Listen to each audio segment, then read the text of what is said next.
This is the passage from Matthew 27, verses 32 to 55, the crucifixion of Jesus.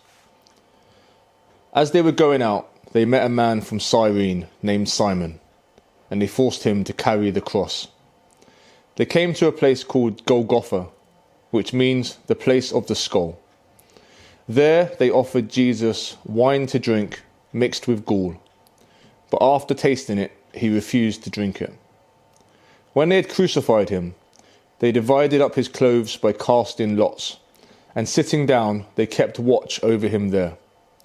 Above his head, they placed a written charge against him, "This is Jesus, the King of the Jews." 2 rebels were crucified with him, one on his right and one on his left. Those who passed by hurled insults at him, shaking their heads and saying, "You who are going to destroy the temple and build it in 3 days, save yourself. Come down from the cross if you are the Son of God." In the same way, the chief priests, the teachers of the law and elders mocked him. "He saved others," they said, "but he can't save himself. He's the King of Israel. Let him come down from the cross and we will believe in him. He trusts in God. Let God rescue him now if he wants him, for he said, 'I am the Son of God.'" In the same way, the rebels who were crucified with him also heaped insults on him. From noon until 3 in the afternoon, darkness came over all the land. About 3 in the afternoon, Jesus cried out in a loud voice, "Eli, Eli, lema sabachthani," which means, my God, why have you forsaken me?" When some of those standing there heard this, they said, "He's calling Elijah." Immediately one of them ran and got a sponge. He filled it with wine vinegar, put it on a staff, and offered it to Jesus to drink. The rest said, "Now leave him alone. Let's see if Elijah comes to save him." And when Jesus had cried out again in a loud voice, he gave up his spirit.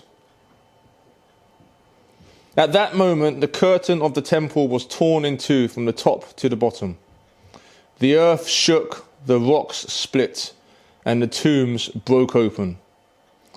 The bodies of many holy people who had died were raised to life. They came out of the tombs after Jesus' resurrection and went into the holy city and appeared to many people. When the centurion and those with him who were guarding Jesus saw the earthquake and all that had happened, they were terrified and exclaimed, "Surely he was the Son of God." Many women were there, watching from a distance. They had followed Jesus from Galilee to care for his needs.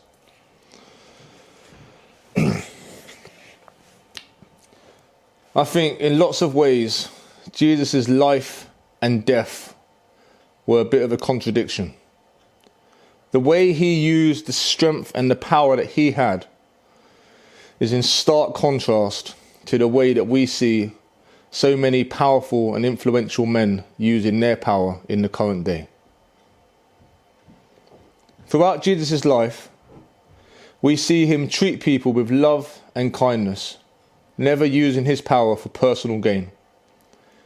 He interacts with people that he shouldn't have interacted with, people who were below him in the class system, who were weaker than him, and he always treats them with kindness and with love. In his death, we see him relinquish his strength and his position to be humiliated and humbled and mocked.